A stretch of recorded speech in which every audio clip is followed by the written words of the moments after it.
आता ही ज्या शब्दाची सांकेतिक भाषा करेल ती तुम्हाला ओळखायची आहे. ठीक आहे.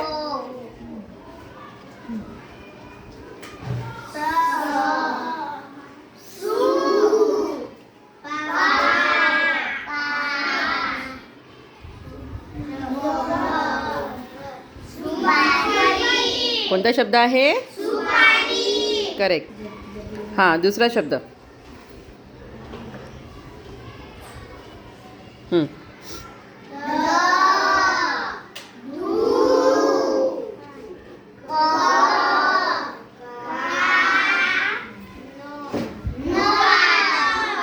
कोणता आहे?